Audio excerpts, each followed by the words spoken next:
KMC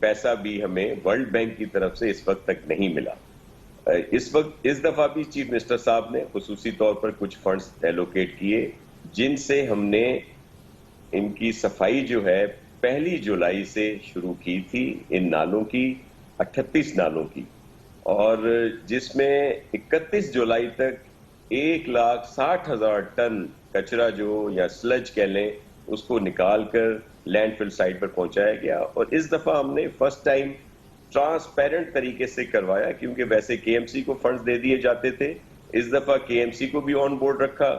world bank کے ادارے میں جو سویپ ہے جس میں ایک ہمارے سندھ گورنمنٹ کے بڑے اچھے افسر ہیں زبیر چنا, ان کو رکھا, اور پھر نیس پاک کو رکھا کہ وہ مانیٹر کرے کہ واقعی یہ سلج وہاں سے نکلا اور وہاں پہ لینڈ فل سائٹ پہ پہنچا.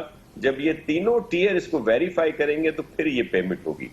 تو یہ 38 نالوں پہ کام ہوا, جس میں یہ 3 نالے بھی ہیں جو اس وقت این ڈی ایم اے نے ایف ڈبلیو کے تحت کرا رہے ہیں. ان کے کچھ چوکنگ پوائنٹ اس وقت بھی صاف کر دیے گئے تھے, لیکن ابھی اس وقت وہ بڑا کام کر رہے ہیں. ہم انہیں اپریشیٹ کرتے ہیں, ویلکم کرتے ہیں, اور وہ ہمارا اس میں بڑا سپورٹ کر رہے ہیں, اور آئندہ بھی ان کی ہمیں سپورٹ چاہیے ہوگی. لیکن 38 یہ بڑے نالے ہیں کے ایم سی میں, جن میں صرف 3 نالے وہ ہیں جن پر این ڈی ایم اے اس وقت کام کر رہا ہے, اور 35 نالوں پر اس وقت بھی جو ہماری جو ورک دیا ہوا ہے جن کو کام, وہ کام کر رہے ہیں. اور میں یہ میری گزارش ہوگی کہ آپ یہ فرمائیے گا کہ یقیناً کام ہوا ہے نا, کچھ عرصے میں کام ہوا, جو کہ آج جتنی بھی دیر بارش ہوئی لگ رہا ہے کہ کچھ بہتری تھی, ڈیفینیٹلی بہتری تھی. لیکن یہ جو کل پرسوں ترسوں جو بارش کا اسپیل ہے اور جس میں شاید زیادہ انٹینسٹی آئے گی, کہ اس کے لیے کتنی تیاری کی ہے کہ شہر ایک بار پھر وہ تباہی نہ دیکھے جو اس نے پچھلی بارشوں میں دیکھی تھی, چند دن پہلے دیکھی تھی. جی, فور کاسٹ ڈویژن, حیدرآباد, میرپور خاص ڈویژن اور کچھ حصہ شہید بے نظیر آباد ڈویژن میں بہت شدید بارشیں ہیں. اسی لیے 2 دن پہلے چیف منسٹر صاحب خود میرپور خاص بھی ڈویژن میں گئے, اور پھر حیدرآباد, اور پھر اسی طرح کراچی ڈویژن کی بھی انہوں نے میٹنگ کی, اور انہوں نے ایک پوری کیبنٹ کی کمیٹیز بنا دی گئی ہیں. ہر ڈسٹرکٹ میں ایک منسٹر یا اسپیشل اسسٹنٹ ایڈوائزر ان کو رکھا گیا ہے کہ وہ وہاں پہ موجود ہوں گے. یہ 4-5 دن جو ہے یہ بڑا ایک اسپیل آ رہا ہے جس کی فور کاسٹ ہے کہ وہ کوارڈینیشن کے لیے ہوں مختلف اداروں میں, خاص طور پر کے الیکٹرک, ایسکو, سیپکو, کیونکہ ان کا بھی ایشو آ جاتا ہے کہ جب وہ لائٹ بند ہوتی ہے تو یہ پمپنگ اسٹیشنز بند ہو جاتے ہیں. اور اس کے علاوہ جتنی بھی ہمارے پاس ایکوپمنٹ موجود ہیں ان سب کو رکھا ہے کہ بھائی وہ آن روڈ ہوں, جہاں جہاں چوکنگ پوائنٹس ہیں. خاص طور پر اگر آپ کراچی کی بات کریں تو اس وقت بھی جہاں بھی یہ ایشو سامنے آئے تھے وہاں پہ D watering pump, D watering گاڑیاں, ونچنگ مشینز, یا جو ایکوپمنٹ ہمارے پاس اویلیبل ہے, K M C, D M C, water board, ہمارا solid waste, P D M A, ظاہر ہے این ڈی ایم اے بھی ہمیں اس میں سپورٹ کر رہی ہے, تو وہاں پہ سب موجود ہیں. ابھی ان ساری چیزوں کو آئیڈینٹیفائی کر رہے ہیں, اور میں بڑا شکر گزار ہوں چیئرمین این ڈی ایم اے کا کہ وہ ہمارے ساتھ آن بورڈ ہیں. اس وقت پہلا فیز ہمارا یہی ہے کہ ہم صفائیاں کر لیں پورے نالوں کی, پھر انکروچمنٹ ڈرائیو شروع ہوگی, اور پھر جو ایک پراپر اس کا حل ہے جو ورلڈ بینک کے ساتھ ہمارا ایگریمنٹ ہوا ہے کہ دوبارہ ان نالوں میں کچرا نہ جائے. یہ جو ایکس وینچر ہیں, دیگر لوگ ہیں جو ان نالوں کے سائڈز پہ جو آباد رہتے ہیں. شاہ صاحب یہ جو ورلڈ بینک فنڈڈ پروگرام ہے یہ ان ایریاز کو تو کور نہیں کرے گا نا جو کنٹونمنٹ کے ایریاز ہیں, کیونکہ مثال کے طور پہ جو ڈی ایچ اے میں جو واٹر ڈرین کا نظام ہے وہ تو شاید ہی پاکستان میں کہیں اس قسم کا نظام ہو جو اس وقت وہاں پہ روڈوں کی کھدائی کا عالم ہوا ہے, جو نالوں کی کسی طرح سے وہاں سے پانی نکلے جو اس کے لیے کرنا پڑا ہے, اس کو تو یہ ورلڈ بینک کور نہیں کرے گا نا, وہ تو کنٹونمنٹ کو خود ہی کرنا ہے. اس میں خان صاحب ہم نے اس دفعہ سب کو آن بورڈ رکھا ہے, اور اس میں کور کمانڈر صاحب ہمیں بہت سپورٹ کر رہے ہیں, خاص طور پر ڈی ایچ اے کے معاملے میں, یا کنٹونمنٹ بورڈز جو ہیں کیونکہ ویسے ہمارے اس میں نہیں آتے. تو اس دفعہ کور کمانڈر صاحب نے انہیں بھی یہ کہا ہے کہ وہ چیف منسٹر صاحب کے ساتھ رابطے میں جو ہم لوگ یہ کام کریں, کیوں دیکھیں ڈی ایچ اے ہو, کینٹونمنٹ بورڈز ہوں, کوئی اور ادارے ہیں جن کے وہ آتا ہے, سب کا جو تنقید ہے وہ سندھ گورنمنٹ پہ آتی ہے. دیکھیں یہ کام ڈی ایم سی کا اور کے ایم سی کا ہے, ہم انہیں سپورٹ کر رہے ہیں تو پھر ہم پر یہ ساری تنقید آتی ہے, لیکن ہم اس کو ویلکم کرتے ہیں اور ہم سمجھتے ہیں ہم اس سے بری الذمہ نہیں ہیں. تو اب یہ ایک سلسلہ ہے جس کو کوشش کی جائے گی کہ پورا اس کا پراپر سسٹم جو ہم نے بنایا ہے کہ جس میں ڈی ایچ اے کے اگر ایشو ہے, میری ان کے جو ہیڈ ڈی ایچ اے کے جو ہیڈ ہیں ان سے بھی بات ہوئی تھی, میں نے خود بھی ان سے رابطہ کیا کہ آپ کے اگر ایشو ہوں تو وہ بھی ہم سالو کرنے کے لیے تیار ہیں. بہت بہت شکریہ جناب ناصر حسین شاہ ہمارے ساتھ موجود تھے, صوبائی وزیر بلدیات. آج جو بارش کا آغاز ہوا ہے, آج جتنی بارش ہوئی ہے اچھی خاصی بارش تھی لیکن کم وقفے کے لیے ہوئی, لیکن کراچی میں صورتحال قابو میں رہی. لگ یہ رہا ہے کہ حکومت سندھ کے اقدامات اور سب سے بڑا یہ جو N D M A F W کام کر رہی ہے, پھر cantonment boards D H A وغیرہ نے بھی کام کیا ہے, کچھ بہتر کام کیا. لیٹ سی کل اور پرسوں کیا ہوتا ہے. کمرشل بریک, اس دوران اپنی ہیڈ لائن دیکھیں جس کے بعد ہم اپنے پروگرام کے باقی کے ساتھ واپس آتے ہیں. یقیناً اللہ تعالیٰ کا فضل و کرم شامل حال ہے, پوری قوم سجدہ شکر ادا لائے کیونکہ اللہ تعالیٰ نے فرمایا ہے کہ جو شکر ادا لائے گا اس کو اس سے زیادہ صلہ ملے گا. آج پاکستان کے لیے بہت عمدہ دن ہے کیونکہ آج پوری دنیا نے خبر سنی کہ پاکستان نے کرونا پر تقریباً قابو پا لیا ہے الحمدللہ. اسی لیے آج حکومت نے اعلان کیا ہے کہ تمام کاروباری سرگرمیاں بحال ہوں گی. وہ پابندیاں جو کرونا سے پہلے کاروبار معیشت کے حوالے سے لگی تھی وہ آج اٹھا لی گئی ہیں, اس کا اعلان کر دیا گیا ہے. بہت ہی عمدہ دن ہے اور آج قومی مفاہمت, قومی اشتراک عمل کی بھی بہت ہی شاندار مثال نظر آئی.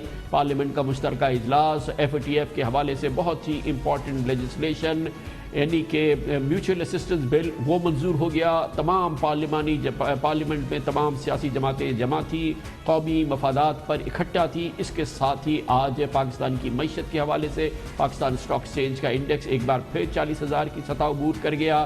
اور مارچ سے پہلے یعنی کہ کووڈ سے پہلے جو اور کووڈ کے زمانے میں جو جتنے نقصانات ہوئے تھے وہ پورے ہو گئے اسٹاک ایکسچینج میں, اور آج کاروبار بھی پچھلے 4 سال کی بلند ترین سطح پر ہوا ہے. اسی دوران آج اسٹیٹ بینک آف پاکستان نے کہا ہے کہ پاکستان کے زر مبادلہ کے ذخائر ماشاءاللہ 2.5 سال کی بلند ترین سطح پر پہنچ گئے ہیں. پورے پاکستان کے لیے بڑی عمدہ خبر ہے. اور آج ہی مشترکہ مفادات کونسل کا اجلاس بھی ہوا, تمام صوبائی وزرائے اعلیٰ جمع ہوئے اور پاکستان کے حوالے سے کلیدی مسائل جو تھے جو فوری طور پہ حل ہونے تھے آج ان سب پہ مفاہمت ہو گئی. اس سے اچھا کیا دن ہو سکتا ہے. یقیناً آپ بھی خوش ہو, وزیر اعظم عمران خان بھی خوش ہیں, ہم سب کو اللہ تعالیٰ کا شکر ادا لانا چاہیے. اللہ کا خاص کرم یہ ہے کہ ہم اب سمجھتے ہیں کہ ہم جو بھی ہم نے قدم اٹھائے, آج پاکستان ان چند ملکوں میں سے ہے جنہوں نے جس طرح کی یہ وبا پھیلی تھی جس نے اس کے اوپر قابو پا لی. اسٹاک مارکیٹ اوپر چلے گئی ہے, باہر سے سرمایہ کاری شروع ہو گئی ہے. ان شارٹ پاکستان صحیح راستے پہ لگ گیا ہے, ہمارا راستہ ٹھیک ہو گیا ہے. الحمدللہ آج پاکستانیوں نے یہ خبر بہت ہی اطمینان سے اللہ تعالیٰ کے شکر کے ساتھ ادا کی کہ پاکستان میں کرونا کے 91% مریض شفایاب ہو چکے ہیں. گزشتہ روز 15,000 ٹیسٹ ہوئے تھے, 727 نئی مریض سامنے آئے تھے, یعنی انفیکشن ریٹ اب 22% سے کم ہو کے محض 2% پہ رہ گیا. اللہ تعالیٰ کا لاکھ لاکھ شکر احسان ہے. 2,82,000 مریضوں میں سے اب صرف 19,000 ہمارے کیسز رہ گئے ہیں ایکٹیو کیسز, اور ان میں سے بھی 1,365 مریض اسپتالوں میں زیر علاج ہیں صرف اس وقت. اور یقیناً یہ پاکستان کے لیے حد درجہ شکر ادا کرنے کی بات ہے. اسی وجہ سے آج حکومت پاکستان نے اعلان کیا اور وفاقی وزیر منصوبہ بندی اور جو ہماری این سی او سی ہے اس کو ہیڈ کرتے ہیں جناب اسد عمر نے آج اس حوالے سے جتنی پابندیاں لگی تھی کاروبار پہ, معیشت پہ اور ان تمام منسلکہ چیزوں پہ انکلوڈنگ جو ہمارے ایجوکیشنل انسٹیٹیوشن ہیں ان کی بھی کھلنے کا اعلان کیا ہے. اور یہ ایک بہت امپورٹنٹ دن ہے. کرونا کے مریض کم ہو رہے ہیں, کرونا پہ ہم قابو پا رہے ہیں, اور یہ تمام پابندیاں جو ہیں آج ان کے اٹھنے کا اعلان ہوا ہے ماشاءاللہ. 15 ستمبر کو تعلیمی ادارے کھولے جائیں گے. آخری ریویو جو ہے وہ 7 ستمبر کے دن کیا جائے گا. جو ریسٹورانٹس کیفیز وغیرہ ہیں 10 تاریخ کو پیر کے دن ان کو کھولنے کی اجازت دے دی جائے گی. ٹورسٹ علاقے جو ہیں اور ان کے ہوٹلز وغیرہ جو ہیں پرسوں سے یعنی 8 اگست سے کھول دیا جائے گا. سنیماز ہیں, تھیٹرز ہیں, پبلک پارکس ہیں, امیوزمنٹ پارکس ہیں, آرکیڈز ہیں, 10 اگست سے کھول دیا جائے گا. جو اوقات کار تھے مارکیٹس کے کھلنے کے, دکانوں کے کھلنے کے, وہ جو بھی ان کی نارمل آپریشنز کا دائرہ کار تھا وہ